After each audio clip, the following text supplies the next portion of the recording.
Well, you've probably heard Jacksonville is a hot home market for relocation, but is Jacksonville still a sleepy location? And is it still a big value for home buyers? So I'm here with Corey Hasting, the broker and owner of Engel and Volkers, one of Home Connect TV's real estate experts, to talk about how Jacksonville stacks up with the rest. So welcome to the show, Corey, and let's start with this. How has it evolved really as a real estate market?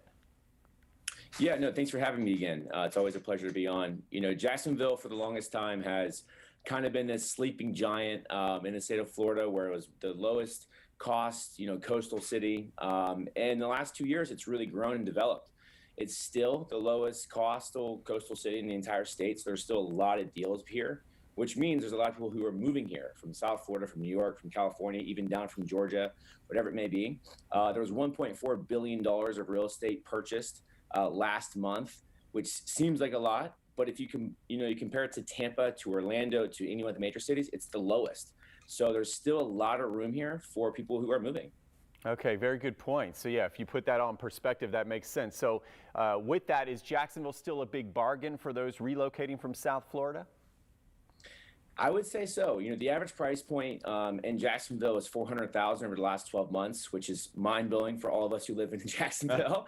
But if you compare us to, Tampa, Orlando, and especially, Fort Lauderdale or Miami, those places are seeing average price points at 600, 700, some as high as 800,000.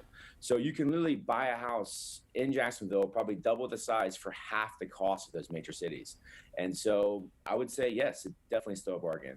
So yes, Jacksonville, great place to live, as we both know, and boy, we're lucky to live here, and still sounds like a great bargain. So let's talk more about that. So how does Jacksonville compare to other major markets around the state?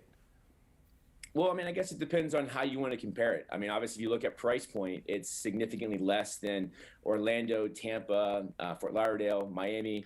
You and I, and probably everybody who's listening, loves living here for probably 10 or 15 different reasons.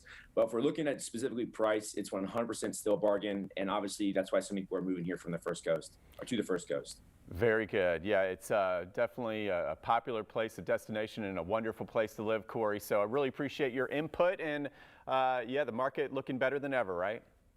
Absolutely. It's still a good time to buy, still a good time to sell. I know there was a lot of news out there with interest rates and all of these things, but they're actually starting to come down a little bit. The market's starting to settle, more inventory is coming on than ever. So I think we're getting ready to get that pendulum swing where the buyers are going to be happy and also the sellers. So it's always a good time. Yeah, very good. It sounds like we got a little bit more balance, which is great. Okay, thank you so much, Yes. Corey, for being with us here. And of course, make sure you watch Home Connect TV. It's on 7 days a week with hundreds of homes for sale around the First Coast.